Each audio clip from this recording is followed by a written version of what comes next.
सटे जावे पढ़ोरिया देखइले बा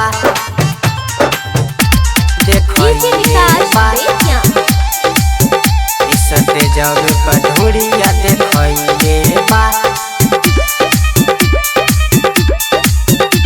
सटे जावे पढ़ोरिया देखइले बा नाची नाची कमर हिलैले बा नाची नाची कमर हिलैले बा सटे जावे पढ़ोरिया देखइले बा सटे जावे पढ़ोरिया देखइले बा नाची नाची कमर हिलैले बा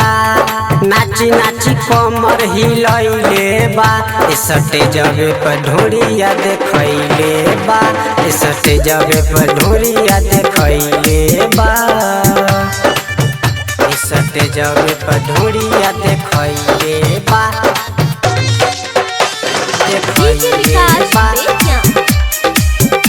सटे जावे पढ़ोरिया देखइले बा देखावतिया फाइट दोनों मिसाइल लहंगा ऐसे देखावाना एहो पतर की देखावाना भीतर की लहंगा ऐसे उठावाना लहंगा ऐसे उठावाना देखावतिया फाइट दोनों मिसाइल लहंगा ऐसे देखावाना एहो पतर की देखावाना भीतर की लहंगा ऐसे उठावाना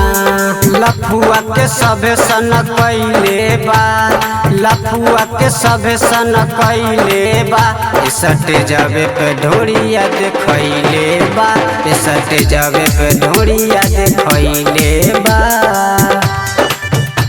सटे जावे पढ़ोरिया देखइले बा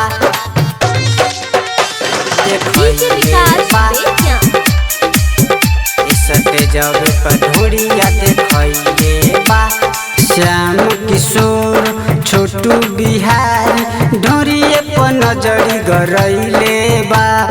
धक्के पन सौआ ओठवा में अपना ओठवा में उनका सटैले बा ओठवा में उनका सटैले बा श्याम किशोर छोटू बिहारी ढोरिए पर नजरी गरइले बा धक्के पन सौआ ओठवा में अपना ओठवा से ओठवा सटैले बा कमर के ऐसे लचकैले बा कमर के ऐसे लचकैले बा